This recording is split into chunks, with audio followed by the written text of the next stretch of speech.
Earth signs, tignan po natin kung ano ang mensahe para sa iyo ngayong araw. Keep in mind po na ito ay general reading lamang, so hindi po lahat ay makaka-relate. So be open-minded. Sa mga hindi pa po nakasubscribe dito sa ating channel, please subscribe na po kayo. And palike na din po ng ating video. At sa mga nais naman po mag-avail ng ating private readings, Lucky Stones and Amulet, makikita nyo po yung link sa description box below. Tarot Intentions by Aliana Reyes. Okay, tignan po natin ano yung mensahe for you.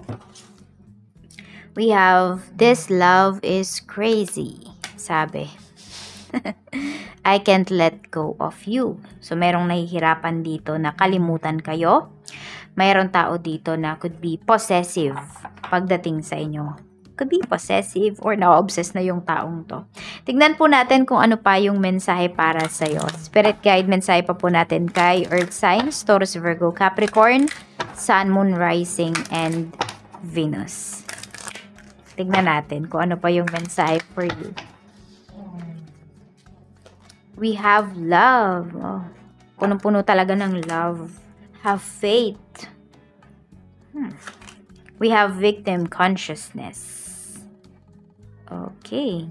Meron ba dito? Some of you, meron kayong alam towards your person, towards this person. Parang na-hook na kayo sa taong to. Some of you, na-manipulate kayo ng taong to. Merong nagsimula dito sa mali, tapos pinanindigan na lang. Yun yung nakikita ko. We have victim consciousness. Alam ninyo yung ginagawa ng person mo, or kung sino man tong ka-deal ninyo, pwedeng ito ay about sa love life nyo ba, sa trabaho, or sa bahay ninyo, family ninyo. Alam ninyo na may ginagawa behind your back, pero hinahayaan nyo na lang. So, ganun yung energy na lumalabas ngayon. Almost. Even kayo water signs, ganyan din. Same kayo. Hinahayaan na lang yung mga bagay-bagay. Parang, bahala na, basta nandyan siya. Bahala na, basta buo kami. Ganon yung nangyayari dito. So, parang puro pagbibigay. Puro bahala na. Tignan natin, what is this love is crazy spirit guide? Okay, we have, we have comfort zone. Ayan. So, clinging. So, pwedeng yung person mo, sobrang clingy niya ngayong araw na ito. Tignan natin. Meron dito masyado nang dumedepende sa inyo or masyado na kayong dumedepende dun sa person mo. You feel like na, or kung sino man to, no, sa family ba ninyo, yan. Meron ba dito na kasamahan nyo sa bahay, may asawa na, may anak na, pero hindi pa rin bumubukod. And also, pwedeng hindi rin nagtatrabaho. So, medyo may toxic energy, di ba, na kumakapit dito sa comfort zone na ito. Ayan po. Hindi ko alam kung favorite yan ng parents mo. Some of you, meron kayong kapatid dito na meron na siyang sariling pamilya pero nandyan pa rin. Tapos, yun, parang siguro may work naman pero yung contribution niya, yan po. Basta, parang spoiled siya. Yun yung nakikita ko dito, earth signs. So, tignan natin kung ano pa yung mensahe. So, parang, alam mo yun, ganyan ba talaga yung pagmamahal? Or ganyan ba talaga pag may favoritism? So, tingnan natin, I can't let go of you. Contract, Saturn. Okay, so this person, no? Pwedeng kayo to. Or kung sino man to sa life ninyo, yung taong to is ang need niya talagang matutunan is lumabas sa comfort zone niya. Kung bakit hindi nag-grow yung life niya, kahit maraming tumutulong sa kanya, kasi siya mismo yung ayaw mag-step forward. Be your person, pwede rin na ikaw to, earth signs. So, ang daming opportunities para sa inyo, pero ayaw nyong lumabas kung nasaan kayo. Nag-i-stay kayo dyan. What is love? Remember, awakening. Okay, so nami-miss ninyo yung person ninyo.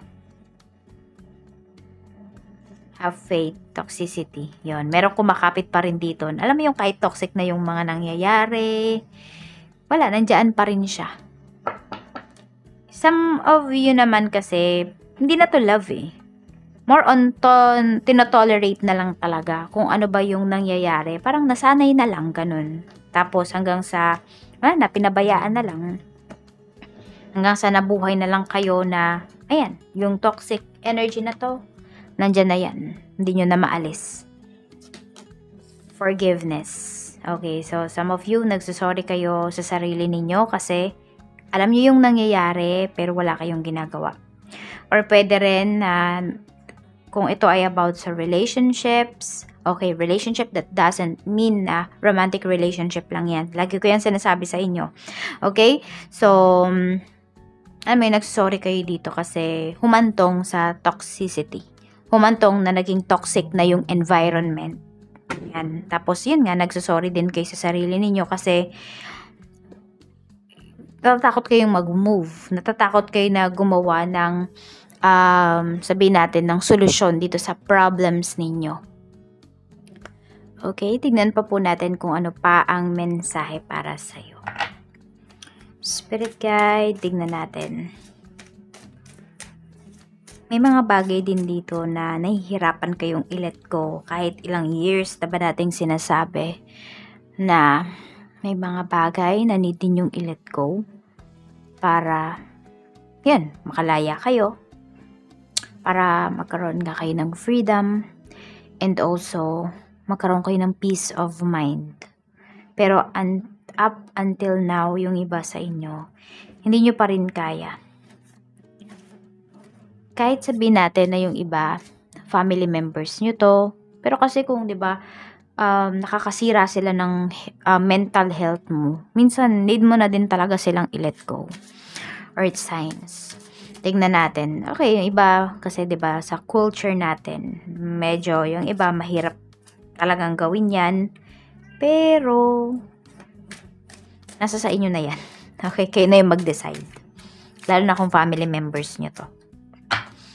Pero yun, mahahanap nyo talaga yung peace of mind kapag yan ay nilet go nyo na. Tignan natin sa trabaho. We have the moon. So ito, may completion din tayo dito pagdating sa inyong work. Meron tayo ditong transformation. So ayan po, may pagbabago dito. Kaya lang kasi more on nakikita ko dito. More on meron pa ding mag-i-stay. Okay, so pwedeng kayo yung mag-i-stay dito sa work ninyo kasi nga, 'di ba, nasa comfort zone nyo kayo, earth signs. Pero more on nakikita ko din dito is wala masyadong pagbabago na mangyayari dito sa trabaho ninyo. So kung meron kayong mga ina-expect dito, mukhang hindi ma-meet yung expectations ninyo pagdating sa work.